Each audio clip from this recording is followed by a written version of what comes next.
Hello my YouTube family, কেমন আছে তোমরা? সবাই আশা করছি সবাই ভালো আছে, আমি অনেক ভালো আছি। তো এই ভিডিওটা ছিল একদিন আগে, তো ভিডিওটা আমি আপলোড করতে পারিনি কেন কি ওখান থেকে আসার পরেই অথার বিষয়টা খুব খারাপ হয়ে গেছে, এর জন্য আর আপলোড করতে পারলাম না। তো আমরা গিয়েছিলাম স্টেডিয়ামে খেলা দেখতে, আর আমার লাইফে আমি ফার্স্ট টাইম গিয়েছিলাম স্টেডিয়ামে। আমি খুব এক্সাইটেড ছিলাম খেলা দেখার জন্য। আর ক্রিকেট খেলা আমার খুব খুব খুব বেশি ভালো লাগে। আজকের থেকে না, অনেক আগের থেকে আমি ক্রিকেট খেলা খুব পছন্দ করি। তো এখন যেহেতু আমাদের সেরকম সব কিছু ব্যবস্থা নেই, আমাদের টিভিতেও সেরকম কানেকশন নেওয়া হয়নি, তো ওর জন্য আর দেখি না। আস্তে আস্তে সব কিছুর ইচ্ছাটাই একটু কমে কমে যাচ্ছে। তারপর যেহেতু টিকিট পেলো, তো নিয়ে গেলো আমাদের ক্রিকেট দেখতে। তো সেখানে গিয়ে খুব মজা করলাম। আর প্রথমত গিয়েই আমরা কয়েকটা ফটো উঠে নিয়েছি। তারপর আমরা এদিকে বসে খেলাও স্টার্ট হয়ে গেছে, তো আমরা খেলা দেখছি এখানে গ্যালারিতে বসে বসে। তো বেশ এক্সাইটেড, মানে আমার মতো এক্সাইটেড আর কেউ ছিল না। আর হ্যাঁ, আমি ফার্স্ট টাইম মানে রিপোর্টাররা যে কীভাবে রিপোর্টিং করে, ওরা নিউজটা কীভাবে দেয় এরকম স্টেডিয়ামের থেকে, তো এইসব আমি সেদিনই গিয়ে দেখতে পেরেছি, আর আমার খুব ভালো লেগেছে। তো এত সুন্দর করে মানে সব কিছু সেট করছে, তারপর উনি নিউজগুলো বলবে, মানে খুব ভালো লেগেছে এইসব দেখে। তো আমি সব কিছু জিনিস একটু একটু করে ক্যাচ করার চেষ্টা করেছি, মানে ভীষণ ভালো লেগেছে এইসব। আর এইসব আমার দেখতে ভীষণই ভালো লাগে। তো এই দেখো, এখানেও রিপোর্টিং চলছে, তো খুব খুব খুব ভালো লেগেছে। তো যাই হোক, আর এমনিতেও খেলা যারা দেখেছো, তো ওরা জানো যে সাউথ আফ্রিকার সাথে যে ইংল্যান্ডের খেলা ছিল, তো সেখানে সাউথ আফ্রিকা জিতেছে। তো এখন তো ফাইনাল হবে ইন্ডিয়া আর সাউথ আফ্রিকার, তো যে ভালো লেগেছে। তারপর অনেক সময় খেলা টেলা দেখার পর দেখো অনেক কিছু খেয়েওছি সেখানে, তো এটা সেটা আসছে, খাচ্ছি নিয়ে নিয়ে। তো এসব খুব ভালো লেগেছে, তাই আমি খুব এক্সাইটেড ছিলাম। তো এক্সাইটেড ছিলাম যে ছিলাম, আর আমার ছেলেও, মানে তোমরা বিশ্বাস করবে না যে মানে 3টার থেকে রাত্র 10টা পর্যন্ত কন্টিনিউ এক জায়গাতে বসে যে আমরা খেলা দেখেছি, মানে আমি এরকমভাবে কখনো মানে যাইনি বা দেখিনি। তো খুব ভালো লেগেছে, খুব পরিমাণে ভালো লেগেছে আমার। তারপর এখানে দেখো, তো যে তারপর এইসব হচ্ছে, তো আমার বেশ ভালোই লাগলো খেলা দেখে।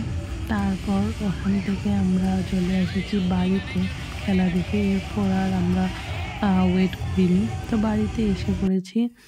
তো এসে তারপর আথারবার একটু ড্রাই ফ্রুটসগুলো আমি একটু শুকনা কড়াইতে ভেজে নিয়েছি, নিয়ে এগুলোকে আমি মিক্সারে ব্লেন্ড করে রেখে দিয়েছি, ওকে দুধের সাথে মিক্স করে করে খাওয়ানোর জন্য এটা রেখেছি এইভাবে। তারপর তো আজকের থেকে তোমরা জানোই ওর খুব জ্বর। তো জ্বর আর ও মানে খুবই খ্যান করছে, আর খুব মানে কি বলবো। তো দেখতে পাচ্ছ ওর জ্বর, তো আর মনটা আমার খুব খারাপ হয়ে গেছে। আর তার বেশ শরীরটা ভালো না থাকলে বিশেষত আমার অনেক মানে ডাবল কষ্ট হয়ে যায়। এক তো ও আমার সাথে কন্টিনিউয়াসলি লেগে থাকে, তারপর হচ্ছে মানে ওর মানে সব কিছুতেই আমি চাই, আমি কোথায় কী সব কিছু, মানে আর আমি কাজ করতেও শান্তি পাই না।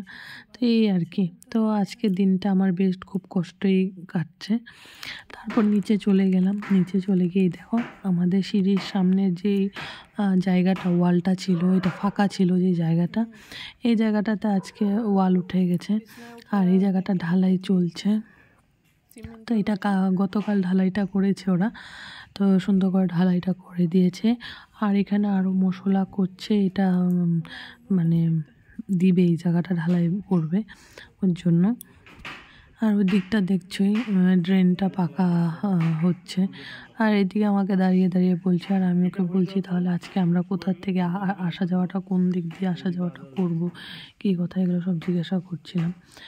তো এরকম করে আমাকে বলছে এটা এইভাবে করবো, এটা ওইভাবে করবো, তো সব বলে দিচ্ছে। আমিও দাঁড়িয়ে শুনলাম, আর ততক্ষণে তো আথাপকে উপরে আমি ঘুম পাতিয়ে এসেছি অলরেডি। তারপরে এসে আমি এসব দেখছি তারপর আর নিজের বাড়ির কাজ জানোই, নিজে না দেখলে হয়ও না, আর সব কিছু ঠিকঠাক না হলে পরে আর এগুলো ভেঙে চুরে করা যাবে না, এই জন্য। আর এই জায়গাটাও ঢালাই করা হয়ে গেছে, এই রুমগুলো, ছোট রুমগুলো নিচের ফ্লোরের। তো তোমরা এটা দেখিয়েছো নিচের ফ্লোরটা যখন বানাচ্ছিলাম, তো দেখিয়েছি আগের ভিডিওতেও। তো এখন এই নিচের ফ্লোরের পুরো প্লাস্টারও হয়ে গেছে, আর নিচের ঢালাইটা হয়ে গেছে। আর ওই দেখতে পাচ্ছ ওই ওয়ালটা দিয়ে দিলে এটা সুন্দর ব্লক হয়ে একটা রুম হয়ে যাবে। আর এই আমাদের ড্রেনটা সুন্দর করে পাকা হয়ে গেছে, ড্রেনটা পুরোপুরি পাকা হয়ে গেছে, আর অনেকটা বড় করে বানানো হয়েছে ড্রেনটা। তো শুধু এটা জলই যাওয়ার জন্য বানানো হয়েছে। আর এখন এদিকে মাটি ফেলে পুরো ফিল করা হয়েছে। আর ওই আমার গাছটা তো দেখতেই পাচ্ছ তোমরা। আর এই রুমটাও দেখো সুন্দর করে ঢালাই করে ওরা জল মেরে রেখেছে মিস্ত্রিরা।